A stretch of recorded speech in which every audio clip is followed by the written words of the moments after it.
Umani ng usap-usapan online ang panawagan ng ilang fans sa ABS-CBN na bawasan umano ang bilang ng mga host sa kanilang noontime show. Kasunod ng mga diskusyon tungkol sa format at takbo ng programa. Ayon sa ilang netizen, mas magiging maayos umano ang daloy ng segment kung mas kaunti at mas piniling host lamang ang regular na makikita sa bawat episode. Sa mga kumalat na komento sa social media, lumitaw ang ilang pangalan tulad ni Sean, Jackie, MC, Lassie, Ayon, pati na rin si Kim Chiu at Darren, na madalas ding mapag-usapan ng viewers pagdating sa hosting lineup at special appearances sa programa.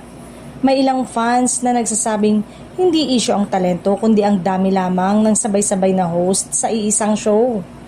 Kasama rin sa mga nabanggit ng netizen sina Jugs at Teddy na matagal ng bahagi ng noontime entertainment scene at kinikilalang nagbibigay ng comedic at musical energy sa show. Para sa ilang taga-subaybay, malaking ambag pa rin ang kanilang chemistry at experience sa pagpapatakbo ng segment. Ayon sa ilang fans na sumusuporta sa mungkahi, mas maayos umanong mapapaganda ang pacing ng programa kung mas streamline ang hosting team at mas mabibigyan ng spotlight ang bawat segment at performer. May ilan ding nagsasabing maaari itong makatulong sa production efficiency. Gayunpaman, marami ring tumutol sa ideya at iginiit na ang dami ng host ang isa sa nagbibigay ng kulay, saya at variety sa noontime show.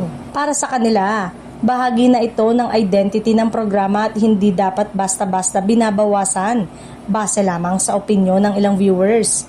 Sa ngayon, wala pang anumang pahayag ang ABS-CBN o ang production team tungkol sa posibleng pagbabago sa host lineup. Patuloy pa rin ang show sa pagpapalabas ng mga live segment at pagbibigay ng entertainment sa viewers habang hati ang opinyon ng publiko sa usaping ito.